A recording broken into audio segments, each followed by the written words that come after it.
Greetings to everyone out there in video land. This is your man BT, and I have the privilege of speaking with video viral sensation John JT Gray.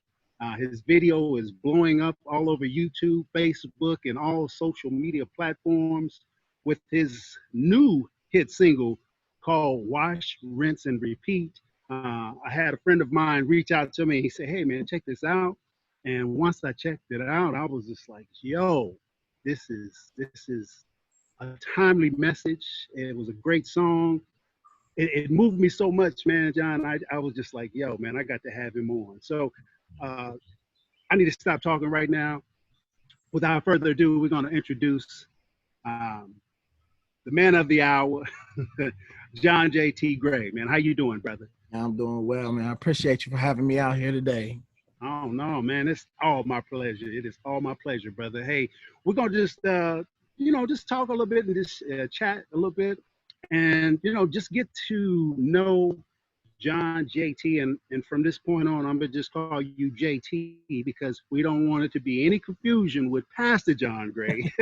And I know that there's probably been some times in the past where they're like, "Dang, is it Pastor John Gray?" So from here on, we're gonna call you JT just for simplicity's sake. And JT, tell us about you, man. Tell us who is that brother JT Gray. All right. Well, before anything, man, I'm just a father, a husband, a son, a brother, all of that. I work in the juvenile justice system as a case manager, working with the youth and Okay. doing things like that. Of course, I grew up, my father's a pastor, so I grew up singing in the church Right. and all of that. And,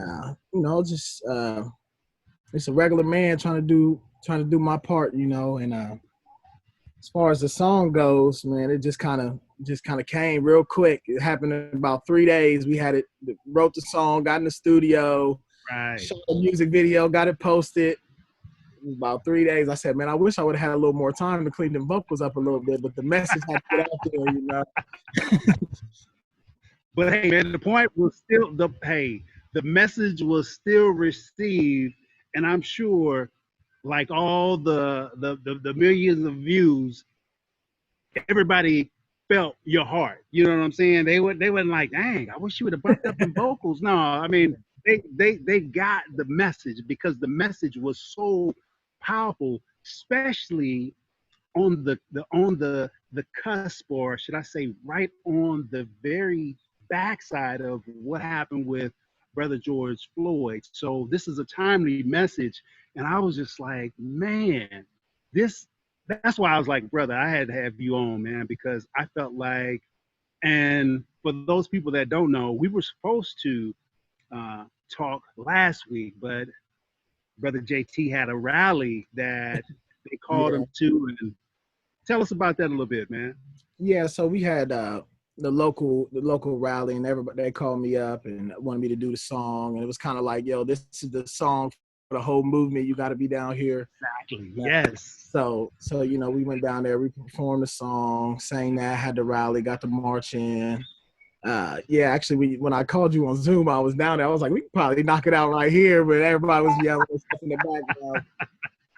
But yeah, it was. But everybody was trying to get at you, man. So it was just like, man, no. I was just like, brother, go ahead and focus in, so your attention is not divided. Because I said this interview is going to be good, but I feel like right now you need to be, 100% there at the rally. So I was just like, let's just postpone it and we'll do it later on, because that rally was moment. So I always talk about being in the moment. So I wanted you to be in the moment, and I didn't want to take away from that, So I'm glad you was able to, be a part of that, man. You know what? I know that you said that was a quick process turnaround, but I know it had to been in your spirit for a minute, man. So, just walk us through, the inspiration behind it all, what had transpired or what had been going through your mind and through your spirit for you to just pop that out in 3 days, because you had to have been Yeah, it was a crazy situation, because me and my father were having a conversation. It was kind of like, You know, that's the OG right there. So I was kind of coming to him, you know, just venting a little bit, just my frustrations, you know, real mad. Right. And he knows I do. My father's a pastor here in Ohio. Okay. So I do music and everything with the church and everything like that. I've been writing music for as long as I can remember. And he was just like, yo, take that frustration and that anger, and instead of doing something stupid, go ahead and knock that song out. Like, write it down. How you feeling? So I kind of just sat in my car for like, my wife was like, what are you doing in your car? I was in my car for like an hour listening to music, got the headphones in, and I just started kind of jotting down on my phone just kind of my feelings and frustrations. And you know, within that little bit of time, the song was knocked out and I was feeling good about it. You know, I started feeling a little better once I got that off my chest a little bit. It was just kind of my perspective. Young black man in America with everything going, not just these situations, just the build up from all of the situations and just kind of, you know, how I was feeling to help myself cope with it before I did something stupid that would have got me locked up or got me, you know, the consequences for that. Is did it the best way I knew how to do it. Well, amen for that. Because your song is powerful. So I believe that your song, you have set a precedence now that your song will live on for a lifetime. You know what, if you would have got all into your emotions and went out there and, you know, maybe did some things out of your character just because tensions are high, who knows what would have happened? And this song would have never been birthed. So praise God for your dad just saying, you know what, I want to do something constructive. So shout outs to daddy for making you go ahead and just sit down and flesh it out, man, because that's awesome. So with that, tell us a little bit more about, you know, just your background in music, you know, back on down.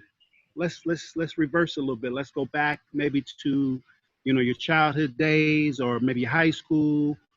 I mean, I know you say you work in the church, you sing in the church. Tell us when that music career really kind of started looking like something you wanted to do.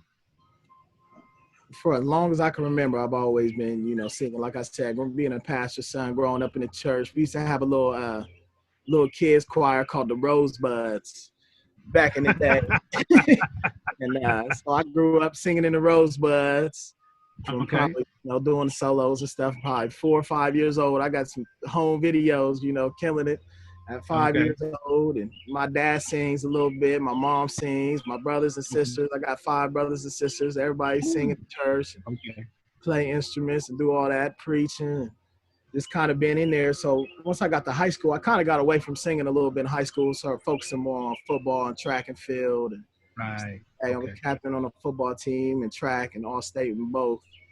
And, but I still continue, you know, singing the choirs at school and stuff, singing at church. But I kind of got out of it, just, you know, thinking about it as a future. You know, everybody, you think you're going to the NFL, of course. I was a 5'11" offensive lineman. I'm going to the league still. So, everybody's saying they're going to the league, baby. Everybody. Don't matter how big you are. So I went, actually, I had a football scholarship to Morehouse State in Kentucky. It was a 1AA school. And so I had went down there, and then I got a little offer from Morehouse in Atlanta, Georgia. And I was pretty much committed to Morehouse State for like my whole senior year. And then I went to Morehouse one time in Atlanta. I was like, oh, I'm not going to no hills in Kentucky. I'm going to Atlanta, Georgia. I'm going down here. So I went one time and kind of switched my whole thing up. So I went down there originally to play football. And man, I got back into the music heavy once I got down there. Like, football wasn't even my focus. I got linked up with some guys, you know, some great musicians from all over the world. And just I sang in the Morehouse Glee Club there. So once I got down to Morehouse in Atlanta, man, I met a whole bunch of different cats from all around the world, you know, a bunch of musicians and different things. It was a talent show, like the freshman talent show in the AUC. If you know anything about the AUC, the Atlanta University Center, it's kind of like the Apollo Theater. They will spit you up and chew you out. I'm talking, they get the keys jingling. If you bad, they gonna send you all the way out of there. So Right. I'm from Chillicothe, Ohio, small town south of Columbus, about 45 minutes south of Columbus. I'm Okay. out here in Atlanta. And they're like, bro, you got to do the talent show. So I'm like, all right. So I did a talent show. I had sang, I kind of like did a little mix. I put together Anthony Hamilton, Her Heart, No One by Alicia Keys, and then I meshed in with Dangerously in Love by Beyonce and kind of like flowed them all into each other. What? Just had to. So you blew their mind out there then. It's a video online somewhere going crazy. Like.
Winning the talent show.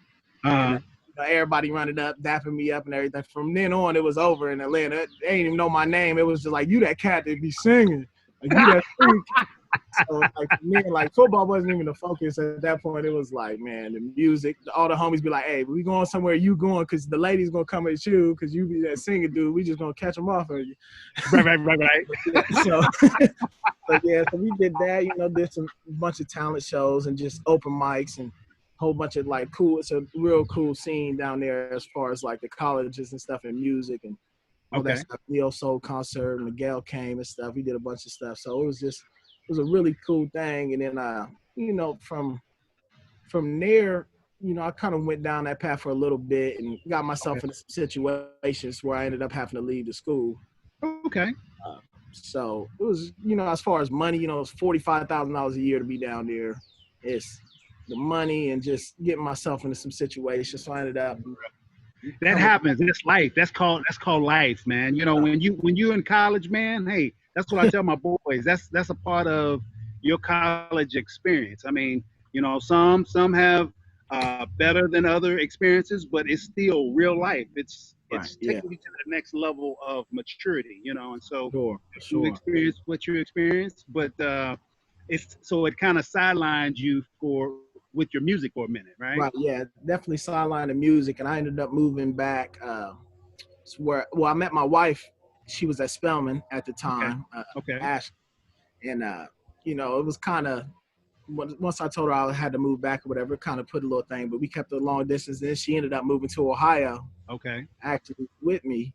Ended up finishing up at get some time to step back, get my mind right, refocus. Right. Finish this degree, ended up getting my social work degree and stuff like that from Ohio University here in Ohio. Okay. And, I kind of got away from music after that. It was a little frustration. I felt like we was moving, everything going. Kind of got away from it for a while. I wouldn't even sing at church or anything for like a year or 2 years probably. Started just working, not doing music. And then really after that, my wife, she always encouraged me, keep going with the music and stuff like that. Since day one, it was the funniest thing. We met by a comment that she left on a Facebook post of me singing in that talent show. So she wasn't at the talent show. She left a comment like talking about how good it was or whatever. And I saw her and I was like, who's this?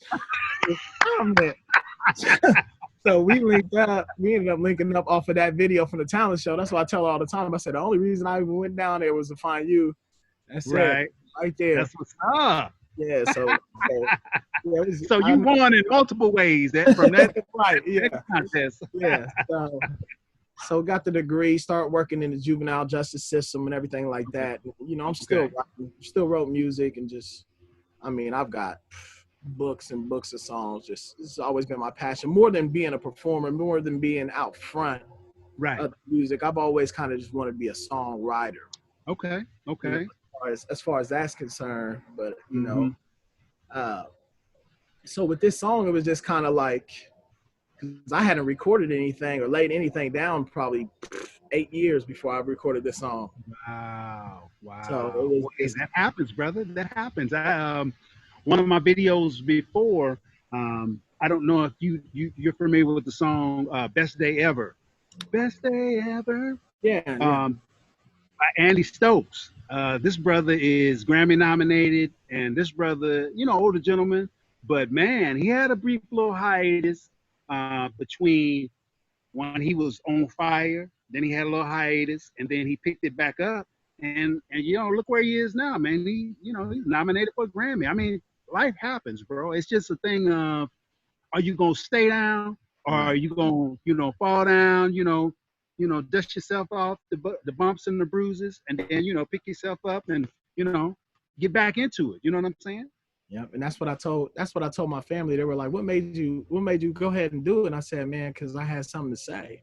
Yeah. It was just kind of like, I wasn't going to do it unless I had something to say. You feel me? Like, like if it was going to mean something, it was going to come from something. Because, I make all kind of music. I like to find, party dance stuff or the gospel stuff, whatever. But it just kind of seemed like, I don't know, I didn't know how to get it off my chest without doing it the way I know how to do it. You know what I'm saying? So that's why I kept writing, I got something to say. That's all it was, got in there.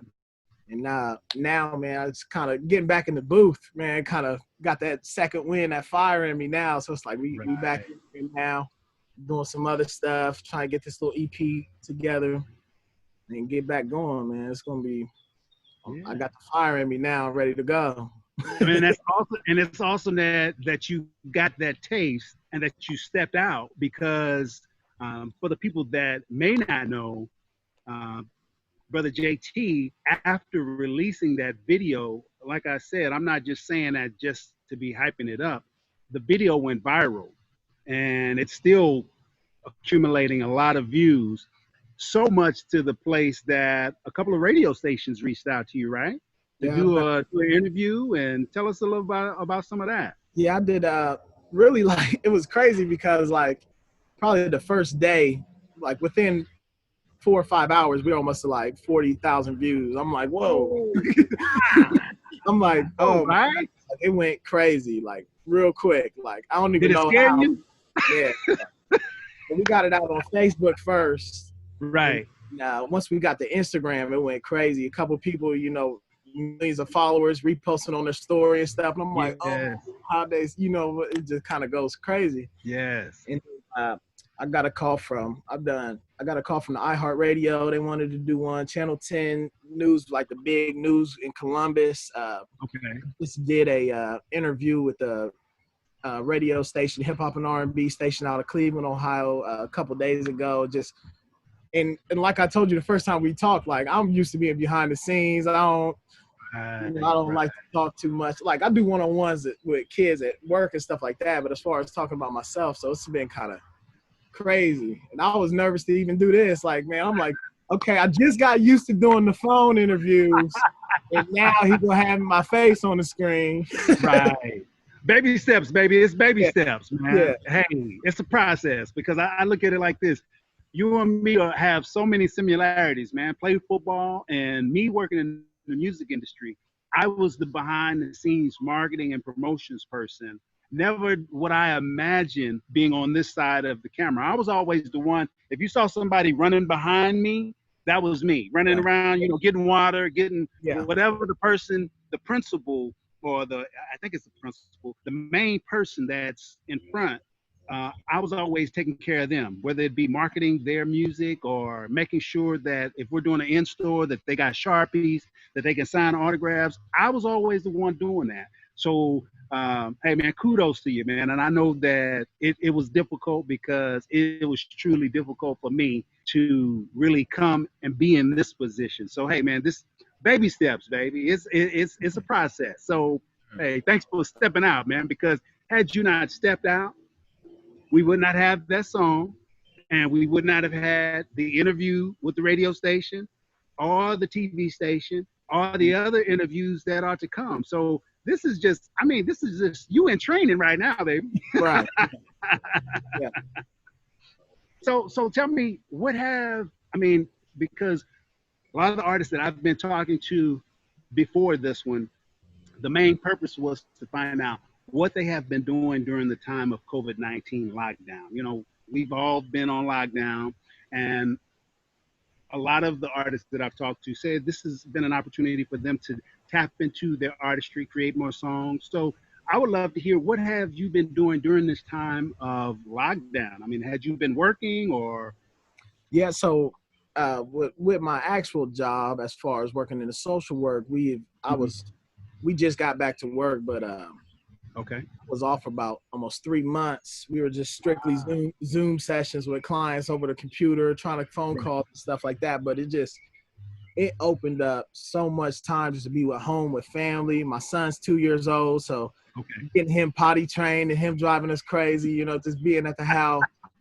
And just as far as music's concerned, man, I probably wrote almost 5-6 songs just being home, just being able to just tap into it, not worried about being out and about and doing what I'm doing on my day-to-day stuff. So it just opened up creative time, opened up some time with the family. You know, got out, start trying to calm myself jogging and taking walks a little bit, get the health together. So I look at it as a blessing for real, just as far as, you know, just getting my mind right, mind, body, and soul, family time, back, kind of the creative drive going for the music. Because probably if it wasn't for this, I wouldn't have been so easy to flow into the wash, rinse, and repeat, because I have been, you know, writing songs, just doing different things like that. Just kind of my creative juices flowing again for the first time in a long time. Right. Well, that's awesome, man. Well, hey, for the people, I've already given the name for the people that's watching this video. Brother John Gray, Brother John JT Gray. His video is Wash, Rinse, and Repeat, and I'm going to show it. You can check it out on any streaming platform. It is on what are the platforms? I know it's on Apple Music, on Apple Music, Amazon Music, Spotify. It's pretty much anything. We got it on YouTube. If you want to check it out on Facebook, I'm just under John Gray on Facebook.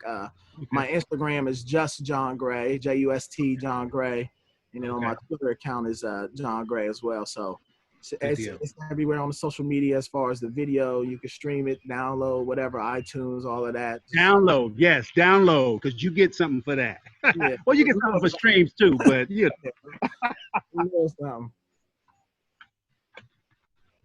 Well, that's awesome.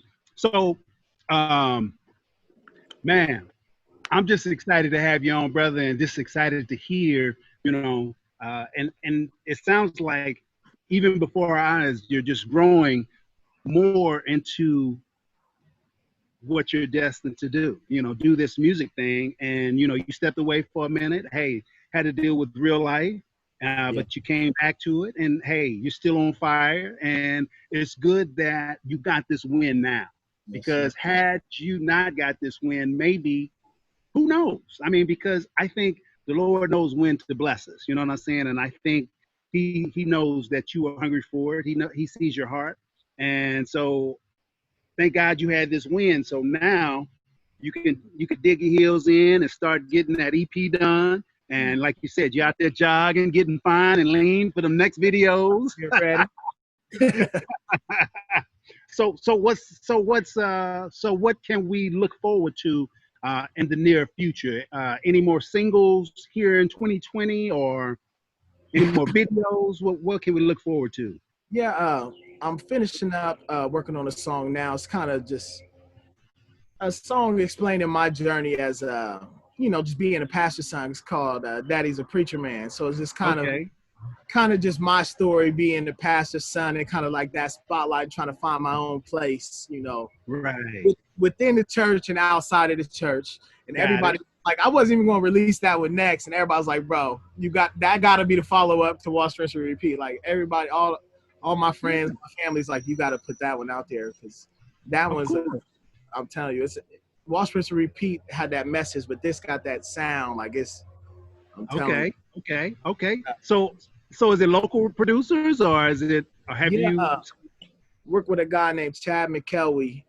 Okay. He's local. He's a beast. He's an older guy. He's been in the game for forever. Been trying to get me in the studio forever, and he just, we spent on Wash, Rinse, and Repeat. I called him up. Well, actually, I got him through a mutual friend, a guy that did the videos, name's Dre. Okay. So I hit him up like the other day before we recorded Wash, Rinse, and Repeat, and I'm like, hey, you know anybody got a studio I can get in real quick? Just lay it down. Right. He was like, I know just the guy. And the crazy thing that came with Wash, Rinse, and Repeat is the producer didn't charge a dime. I tried to pay him 3 times. He wouldn't take it because he wanted to be a part of getting the message out there. The guy that shot the music video refused to take a dime. I mean, I'm trying to pay these guys, like, take the money. And they're like, nah, we want to be a part of this message. And just everything flew together like that. Like, it was beautiful, man. Everybody got together. We shot the video. We shot the video out, all the kids out there, and just some of my guys from the youth group and family and everybody like that. It just came together. It was awesome. It was beautiful. That's awesome, man. God is moving, brother. I see you. Yeah. I see you, preacher man. So all right, so we have to look forward to that next song. What's the next song? What's the title? I need to write that down. What's the Preacher Man? Preacher Man. So is this gonna be R&B or is it gonna be gospel? What is it? It's kind of like just like an old soul joint. I mean, it's big guitar drops, big bass drops. It's okay. It starts off real smooth, and then when that kick hits in, it goes crazy. Oh, okay. I'm looking forward to that. So maybe that's gonna be something along with this song that I'm gonna have to put on Oso Lounge and put it into the mix, baby. So keep me posted on that, man. We're gonna get that one. The EP we're working on is kind of a play off of the times we're in, because everybody's like, you don't have to be so serious all the time with the music. And I'm like, man, for right now, it just feels like my pen is kind of shifting, like, to get some stuff off my chest, with the voice right now. It's always time to have fun and, the dance stuff. And I got some, 90s R&B dance joints and all that stuff. But for right now, what's up? For now, I just kind of feel like, I got to talk about how I'm feeling with the times and everything. So, the EP is going to be titled Revolutionary Road, and it's kind of just a play off of the American Revolution, but the new revolution we got going on right now. And it's just awesome. I like that. Yeah. So okay, we're gonna be looking. Hey, you're gonna have to keep me posted, but of course I'm gonna be plugging you through Oso Lounge. And then also once it's published and up on YouTube, man, we're gonna be sending people that I have, be sending them to the YouTube show, and then also I'm sure you'll be sending your people. And hey, hopefully that can go viral just with that, and just to get the word out so people will know more about John J. T. Gray. You know what I mean? So I'm excited, man. But before I go ahead. I'm sorry. I said I appreciate you for reaching out and having me on here, man. That's a blessing right there for sure. Hey, man, no, you are the blessing, brother. Hey, your message, it touched me so. I was just like, man, I got to get this brother on before time passes, because I feel like this is the moment. We're in that phase, like you said, of the revolution. This is our era of revolution. People are out there rallying. There's people are coming together, and I think that we're starting to get support from outside of our race, and they're starting to see, dang, okay, this is an issue.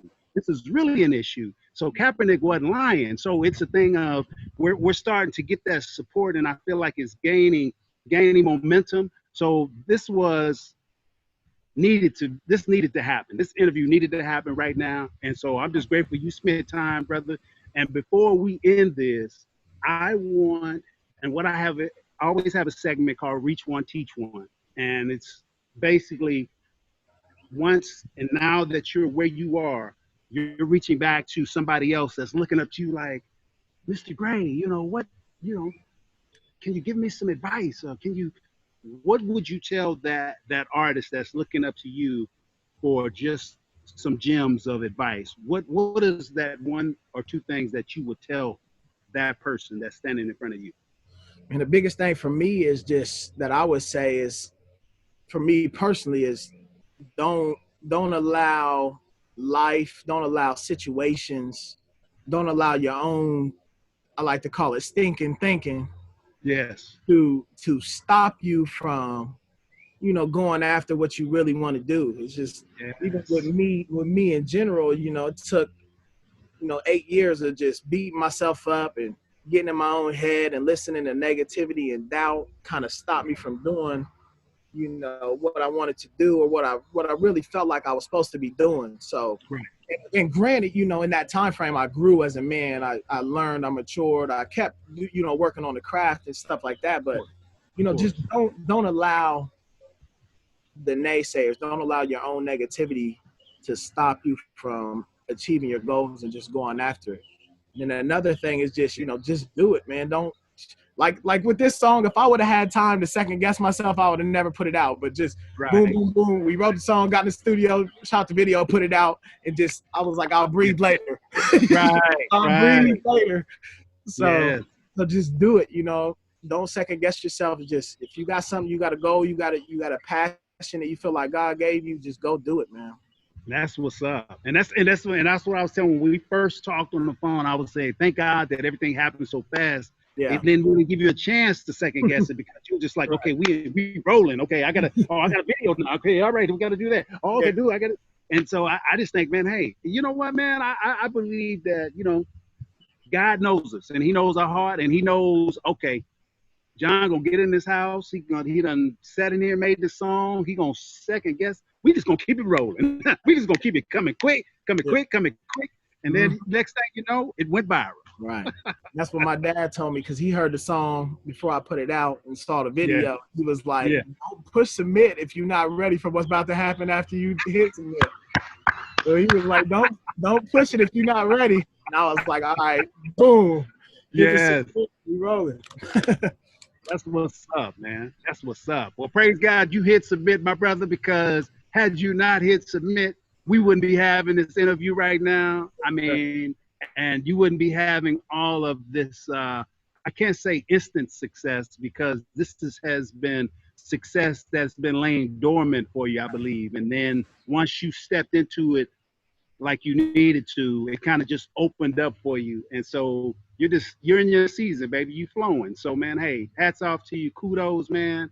Like I said, thank you for taking this time out and just having this live video chat. And I just pray that any and everybody that watches this will be blessed as much as I have, just sitting here chatting with you right now, and that they watch it over and over and they get inspiration. They tell a friend, and hey, next thing you know, they'll bump into you. They'll open up for you and they'll say, hey, Mr. Gray, I just want to let you know I saw your video and it really inspired me. And I just want to say thank you. And so it's coming, baby. It's coming. So kudos and hats off to you, my brother. Thank you for this time.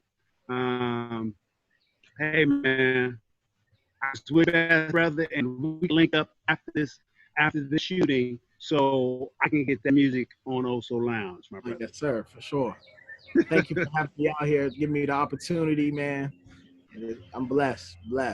Man, hey, we all blessed, my brother. So thank Sure. you for this time, man. Hey, continue to enjoy the rest. It looks like a beautiful day out there as well as it here. So hey, man, enjoy the rest of the day, my brother, and keep the day, man.